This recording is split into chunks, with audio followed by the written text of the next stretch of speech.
Bismillahirrahmanirrahim.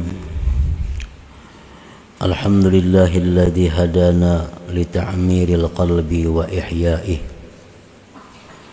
bidawami dzikrihi wa suhbati ahbabih.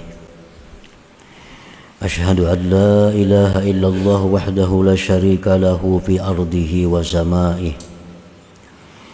Wa ashhadu anna sayyidana Muhammadan abduhu wa rasuluhu ila kaffati ibadih.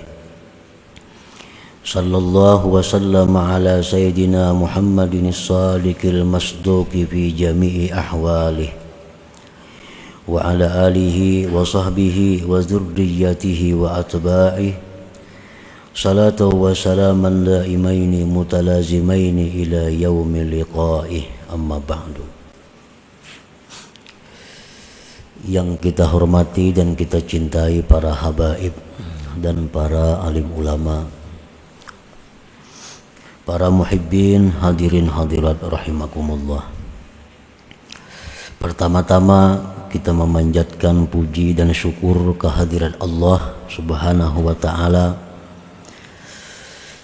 yang telah melimpahkan anugerah, taufik, hidayah serta inayah kepada kita sehingga kita dapat berkumpul bersama-sama di majlis zikir, majlis ta'lim yang penuh berkah dan rahmat ini.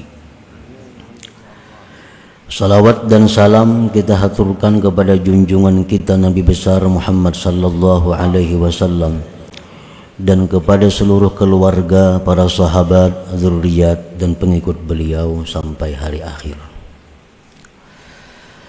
Al-hikmatu tsaminah wal arba'un minal hikamil ataiyah. Qala al-imam Ahmad ibnu Athaillah as-Sakandari rahimahullah. Hikmah yang ke-48 dari Al-Hikam Al-Ataiyah. Berkata Imam Ahmad ibnu Athaillah as-Sakandari rahimahullah, min alamati mautil qalbi adamul huzni ala ma fataka minal muwafiqat wa tarkun nadami ala ma fa'alta min wujudiz zallat. Artinya, setengah dari tanda-tanda matinya hati seseorang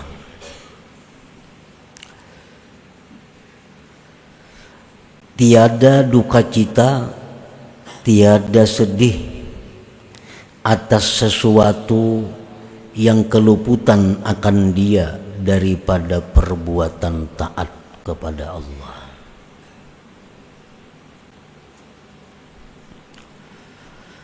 Dan tiada menyesal atas yang engkau perbuat daripada adanya kesalahan, ketergelinciran.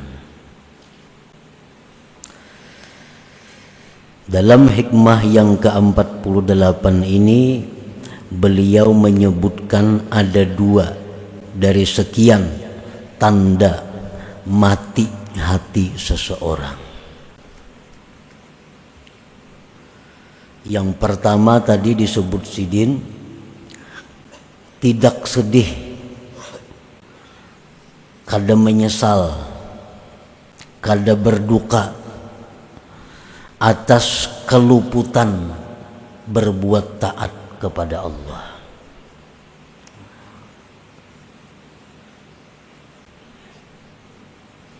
Kada merasa rugi.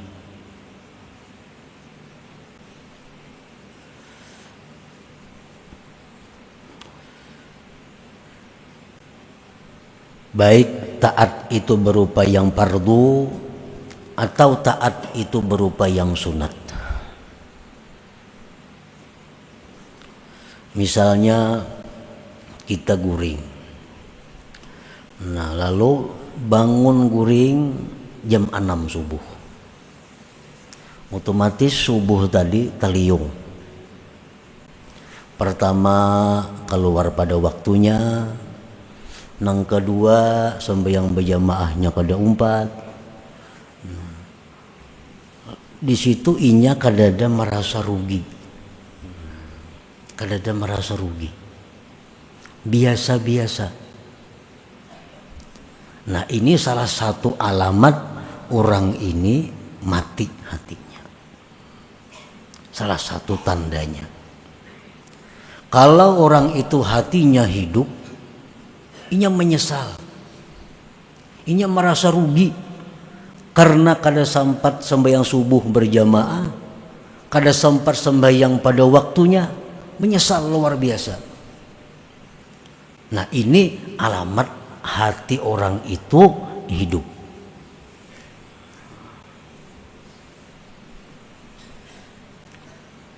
Itu satu contoh. Kita bandingkan, kita kiaskanlah kepada perbuatan-perbuatan taat lainnya. Amun nang sudah sengaja kada memperbuat itu lebih pada mati lagi nih tuh.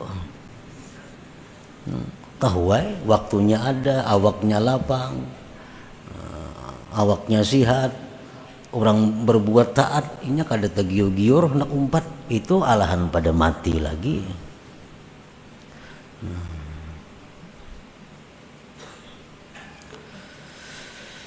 Setengah daripada tanda kematian hati seseorang, tiada sedih atas yang keluputan akan engkau daripada perbuatan taat.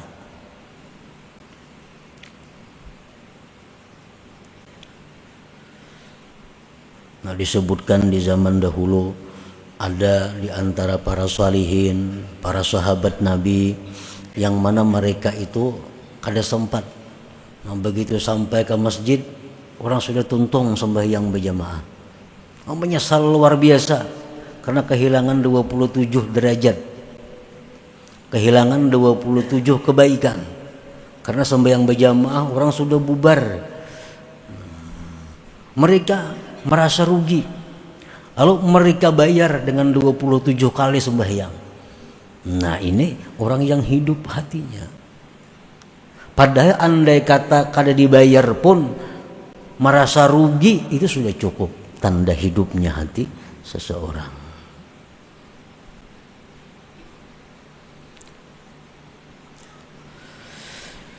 Yang kedua, tanda kematian hati seseorang lagi, tiada menyesal atas yang engkau perbuat daripada kesalahan-kesalahan. Kada ada menyesal, padahal tadi berbuat dosa, berbuat nang kada bagus, kada ada menyesal, biasa-biasa. Nah itu tanda matinya hati juga. Para muhibbin rahimakumullah, mautul qalbi alamatus syaqawah wa su'il khatimah. Matinya hati itu tanda celaka dan tanda orang ini su'ul khatimah.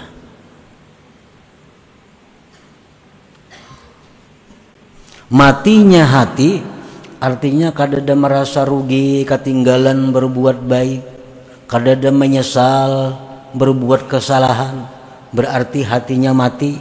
Orang ini celaka dan su'ul khatimah.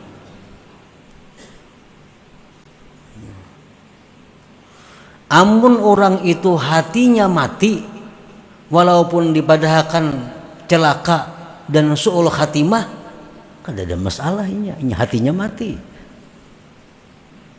Nah, mendengar nang macam ini, nah, ikam kalau ka itu aja, ikam tuh hati mati. Bila ikam hati itu mati, ikam kena celaka, dan ikam mati kada membawa iman.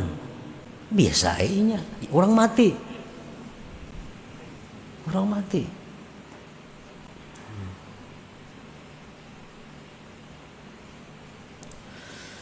Nah kalaunya ada takutan, mah takutan lah, macam mati su'ul khatimah. Tapi ingat takutan aja, kada bergerak napa-napa juga. Ini berarti ada aja napasnya hati ini hidup aja ngarannya. Cuma ibarat garing tuh garing yang kritis, bernapas lagi nah ada. Kalau orang yang hatinya hidup mendengar nang macam ini, bahwa mati hati itu membawa kepada celaka, mati hati itu membawa kepada mati su'ul khatimah, oh ini hati-hati daripada menjaga hatinya jangan sampai mati. Nah itu orang yang hidup hatinya. Para muhibbin rahimakumullah, wasababu mautihi thalathatu asya, sebab kenapa hati itu mati 3 perkara. Sebab kenapa kada merasa rugi lagi ketinggalan berbuat taat, kada merasa menyesal lagi berbuat dosa. Mati hatinya kenapa? Sebabnya karena 3 perkara. 1, hubbud dunia, itu pertama sebabnya. Hubbud dunia, mencintai dunia. Apa yang dimaksud dengan mencintai dunia itu? Sehingga bisa mengakibatkan hatinya mati. Mencintai dunia itu artinya adalah hubbu ma yatadarraru bihi ba'da mautih. Dia mencintai sesuatu yang membahayakan dia sesudah dia mati. Ini artinya hubbud dunia. Mencintai sesuatu yang mencelakakan dia di akhirat. Itu ngarannya hubbud dunia. Menyayangi sesuatu yang mencelakakan dia sesudah dia mati. Ini hubbud dunia. Contohnya mencintai kemaksiatan. Mencintai kemaksiatan. Itu hubbud dunia. Kenapa? Karena kemaksiat itu mencelakakan dia di akhirat. Maksiat itu membuat dia binasa, sengsara di akhirat. Itu yang dia cintai di dalam dunia. Nah, mencintai sesuatu yang memudaratkan dia di akhirat. Nah, ini sangat luas pemahamannya. Sangat banyak contoh-contohnya. Kita ambil contoh misalnya nang parak lawan kita, pakaian kita, perhiasan kita. Ini perhiasanku ini, pakaianku ini paling harap sakampungan nggak ada nangka ini. Dipakainya pakaian itu, perhiasan itu dengan perasaan agak. Orang kan ada nyamainya. Sekampungan nggak ada nangkawan nukaran itu. Dipakainya dengan perasaan agak. Disayanginya benar ini baju ini. Disayanginya benar perhiasan ini. Kenapa? Karena sagan baagak ini nah. Menang lain banyak aja orang sama biisi. Amun ini kadada hanya aku nang biisi. No. Pusut memusuti lawan barang itu tadi nah. Ini artinya mencintai yang membahayakan dia di akhirat. Nah, ini hubbud dunia ngarannya. Mencintai duit itu belum tentu hubbud dunia. Mencintai pangkat kedudukan belum tentu hubbud dunia. Tapi kalau mencintai sesuatu yang memudaratkan sesudah mati, itu jelas hubbud dunia. Dia mencintai jabatan, mati-matian mendapatkan jabatan, mempertahankan jabatan itu. Kenapa sebabnya? Dengan jabatan ini aku bisa semaunya. Aku memegang jabatan ini, aku hendak mengambil duit, kadang menangatnya. Aku hendak ini, kada wani menentangnya. Apapun aku kehendaki jadi. Dia cinta mati-matian kepada jabatannya ini. Nah, ini cinta yang membahayakan dia di hari kiamat, di akhirat kain. Ini cinta kepada dunia. Nah, bila macam itu halnya, salah satu sebab sebab yang mengakibatkan hati tadi mati. Nyata-nyata nih orang sembahyangan, nyata-nyata orang sembahyangan, bang, ngur keluar, jangan singgah bang sembahyang berjamaah nih. Kenapa kada singgah? Itu menunjukkan hatinya mati.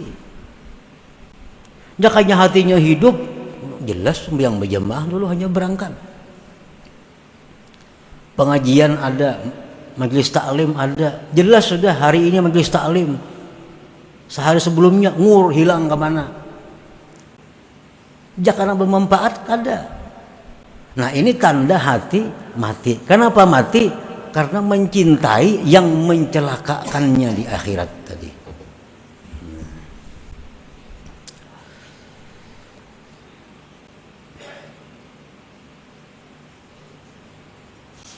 Mendengar rangka ini sudah kada apa-apa, iya mati ngarannya. Kapan diri orang mati? Jakanya hatinya ada sedikit hidup, ada perubahan, ada gerakan.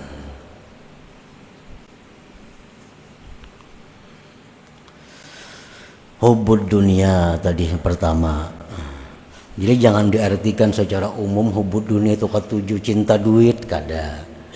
Cinta jabatan, kada mesti itu. Karena duit itu bisa membawa kepada kebaikan, jabatan bisa membawa kepada kebaikan.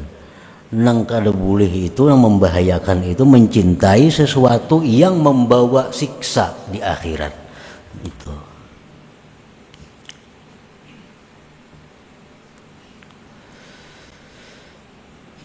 Satu itu penyebabnya. Yang kedua sebab kenapa hati kita ini menjadi mati, wal ghaflatu an dzikrillah. Nah, kita lalai. Nah, kita kada ingat berzikir lawan Tuhan. Kada ingat berzikir. Wal ghaflatu an dzikrillah. Mun berzikir nang misalnya 1000 sehari, la ilaha illallah sudah nyata kada. Ini zikir-zikir nang disuruh Tuhan dalam menghadapi keadaan-keadaan, kada tazikir juga. Kan mestinya kita kalau hendak makan disuruh berzikir bismillahirrahmanirrahim. Makan kada bismillah juga. Nah, makan datang makanan. Tuntung makan disuruh Tuhan berzikir alhamdulillah. Imbah makan kada ada alhamdulillahnya juga. Kada ada juga. Dapat nikmat, dapat duit, kada ada juga alhamdulillah, kada ada. Mendengar orang menyebut ngaran Nabi kita, kalau pang Allahumma sholli, kada ada juga salawatnya. Lalai daripada zikrillah. Masuk ke dalam jamban, masuk keluar masuk, kada apa-apa juga. Padahal itu ada disuruh zikir-zikirnya. Nah, lalai daripada itu. Ini menyebabkan juga hati kita akhirnya mati. Membiasakan makan bismillahirrahmanirrahim, tuntung makan alhamdulillah, melihat nampina aneh subhanallah, melihat pina sedih pikiran masya Allah, itu adalah menghidupkan hati, menghidupkan hati.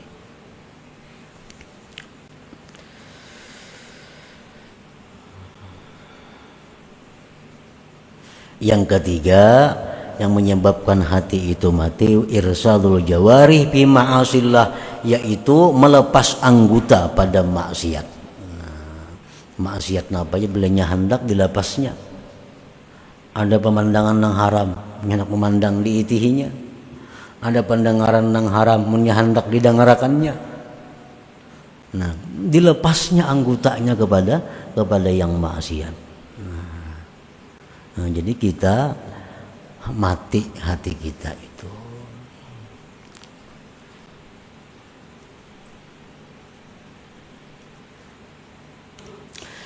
Fa idza zaharat amaratu mauti qalbik ayyuhal murid fa 'alaika bi ihyaihi bi salasati asya. Apabila sudah nampak tanda-tanda kematian hati engkau wahai murid, maka mestilah engkau menghidupkannya dengan 3 perkara. Kalau kita mendengar yang tadi dirasa-rasa mati kada hati. atau kritis kah parak mati?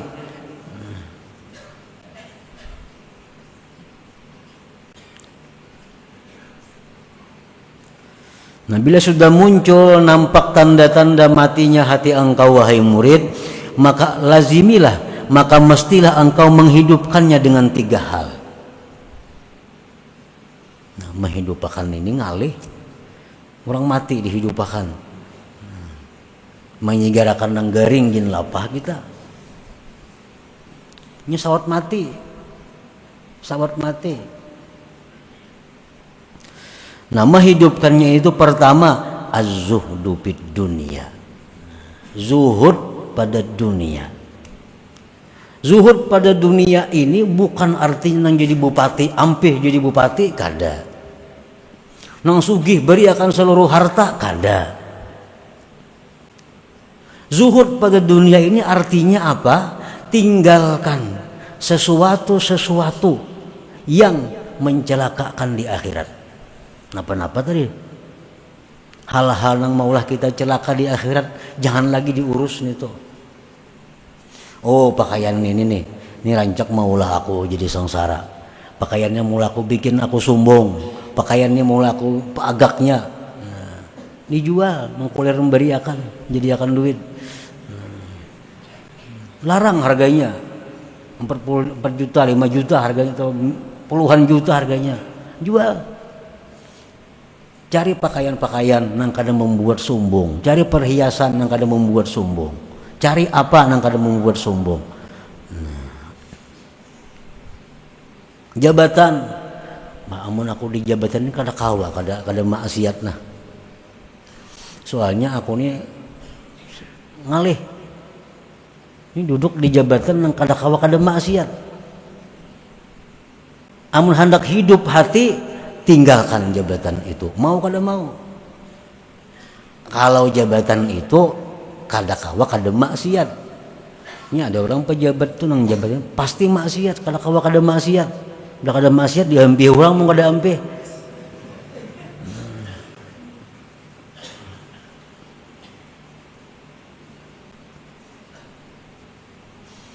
Nah, zuhud di dunia, hilangkan sesuatu yang membawa bahaya di akhirat. Jadi bukan menghabiskan seluruh harta, zuhud itu kada. Pilih mana-mana yang membuat kita celaka di akhirat, mana-mana yang maulah jadi dosa. Itu dulu. Yang kedua, al-istighal bi dzikrillah taala. Nah, menghidupkan hati. Yang kedua, bekerja dengan zikrillah. Biasakan kalau perlu di meja ganal-ganal bismillahirrahmanirrahim, meja makan alhamdulillah, supaya ingat di muka WC bacaan masuk bacaan keluar, memakai baju ini bacaannya, baca cermin, supaya selalu sibuk dengan zikir untuk menghidupkan hati. Al-istighalu bi dzikrillah wal ijtima' bi majalisil ilm wal zikir, dan berkumpul dengan majlis ilmu dan zikir. 4 turun majlis ilmu, majlis zikir, karena itu membantu menghidupkan hati. Yang ketiga, wa suhbatu ahbabillah ma'al adabihim. Yang ketiga, menghidupkan hati itu adalah bakawan lawan orang-orang yang dikasihi Allah, bakawan dengan kekasih-kekasih Allah, serta beradab dengan mereka. Nah, 3 hal itu. Bila kita kawa melaksanakan 3 ini, maka hati yang sudah mati tadi akan menjadi hidup kembali. Jauhkan, tinggalkan, hilangkan barang-barang, benda-benda apapun yang menyebabkan kita jadi dosa. 1. Yang kedua, perbanyak zikir, terutama dalam hal keadaan-keadaan yang kita dituntut untuk berzikir. Yang ketiga, bersahabat, berkumpul dengan orang-orang yang dikasihi Allah, serta beradab dengan mereka. 3 hal itu. Mengetahui orang itu kekasih Allah atau kada. Kita nak mencari kawan nih, nak membaiki hati, nak menghidupkan hati. Membuangi nang tadi sudah dibuangi, nang gitu diusah sudah dibuangi. Berzikir sudah aktif bagus, berkumpul dengan majelis ilmu sudah. Tinggal lagi hendak bersahabat, hendak dekat dengan kekasih-kekasih Allah. Kayak apa orang yang dimaksud kekasih Allah ini? Nah, secara zahir ada 5 hal alamat. Bila 5 hal ini pada seseorang itu ada, pegang orang itu, dekati orang itu, kawani. 1, alimun abid. Orang ini berilmu, beribadah. Berilmu, beribadah. 1 itu. Mun ilmunya tinggi, kada bisa bayangan, jangan dikawani. Ketinggian ilmu. Alimun abid, orangnya berilmu, beribadah. Sembahyang mau. Yang kedua, sakhiyun, pemurah. Orangnya berilmu, beribadat, pemurah. Mengkikir lain juga. Lain kekasih Allah. Yang ketiga, pemaaf, tidak pemarah. Pemaaf, tidak pemarah. Yang keempat, tidak mengekali satu perbuatan maksiat. Kadang mengekali satu perbuatan maksiat. Amun maksiatnya berganti-ganti, kadang jadi soal. Ini kadang mengekali satu perbuatan maksiat. Amunnya mbahnu maksiat ini, kena ampe maksiat itu pulang digawinya, bentuk maksiat yang sebuting pulang, itu kada jadi soal. Tapi kalau menatap satu maksiat, nah ini lain kekasih Allah. Nah, yang kelima, qalilul kalam, sedikit bicara. Sedikit bicara. Ini 5 tanda zahir, tanda yang zahir bagi kekasih Allah di muka bumi ini. Nah, bila ada macam itu, kawani itu, maka ini akan menghidupkan hati. Di samping tadi banyak berzikir dan membuangi, menghilangkan hal-hal yang membuat jadi dosa. Para muhibbin rahimakumullah, apabila sudah kita berkumpul dengan orang-orang yang dikasihi Allah ini, maka mesti kita menjaga adab dengan mereka. Karena bila kita kadang menjaga adab dengan mereka, bukan manfaat yang kita dapat, justru mudarat. Justru mudarat. Kenapa? Karena orang-orang yang dikasihi Allah ini, orang-orang yang dikasihi Allah, orang-orang yang sangat diperhatikan Allah. Kalau kita sakiti, Allah yang langsung turun tangan. Dalam kitab seringkali disebut kekasih Allah itu seperti anak-anak harimau. Kalau anaknya diganggu, walaupun anaknya kada melawan, mamanya nang abut melawan akan. Nah, jadi berteman, bersahabat dengan orang-orang yang dikasihi Allah ini ma'al adab, serta adab. Nah, apa adabnya? Pertama, antanzura ilaihim bi'ainil mahabbati wal ihtiram. 1, memandang mereka itu kekasih Allah dengan pandangan cinta dan menghormati. 1. Yang kedua, antuhsinal dhanna bihim, bahwa berbaik sangka dengan mereka. Berbaik sangka dengan mereka. Misal mereka ada berbuat apa-apa, baik sangka. Kenapa si jin kayak itu? Kada mau, berbaik sangka.